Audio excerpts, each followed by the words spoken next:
नमस्कार, मी लतिका. आज मी तुम्हाला सालीवाल्या मुगाच्या डाळीची पोळी बनवून दाखवणार आहे. तर ही सालीवाली मुगाची डाळ आहे. याला मी 3 तास भिजत घातली होती. एका तासात पण भिजते, पण मी याला 3 तास भिजत घातली होती. हिला आता आपण स्वच्छ धुवून घेऊया. स्वच्छ धुवून घेतलेली आहे बघा 2 ते 3 पाण्यानं. आणि ह्याला आपण पूर्णपणे नितळून घेऊया.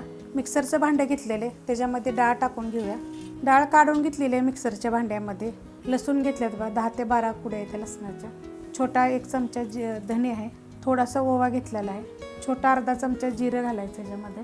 कोथिंबीर, हिरव्या मिरच्या तुम्ही तिखटाप्रमाणे घ्या.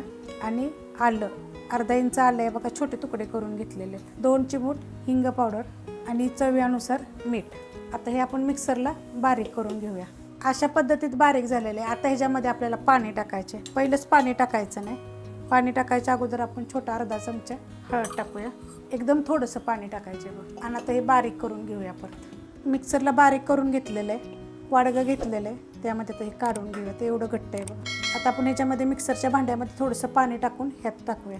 ह्यात बघा मी पाणी नाही टाकलेलं. अशा पद्धती झालेल्या आहे. तुम्हाला जर पातळ पाहिजे असेल ना डोसे वगैरे करायला, तर ह्याच्यापेक्षा थोडं पातळ करायचं.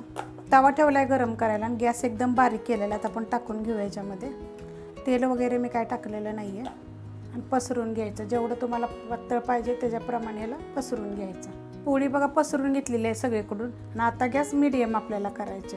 आणि एक मिनटाभर आपण ठेवूया, नंतर पलटी करूया. मिनिटभर झालेले आपण त्याच्यावर तेल थोडंसं सोडून घेऊया. एकदम थोडं एक टिपका सोडायचा असं. हे जसं कडक होईल का नाही खालून, तसं हे आपण बघा हे सुटतं असं. अजून थोडा वेळ ठेवूया आपण. पलटी करून घेऊया आता. बघा असं साईडनं असं वर होतं बघा. मस्त झालं आहे बघा. किती कडक झालं आहे बघा. एकदम क्रिस्पी होतं. आता ह्या साईडनं पण आपण भाजून देऊ. आता पलीकडच्या साईडनं आपल्याला काय त्याला तेल वगैरे काय लावायचं नाही आहे. मिनिटभर झाकून ठेवलं तर आता आपण बघूया.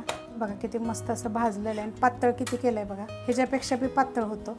तर अशा पद्धतीने मी बाकीचे बनवून घेते. रेसिपी आवडली की लाईक करा, सबस्क्राईब करा, कमेंट करा आणि शेअर बी करा.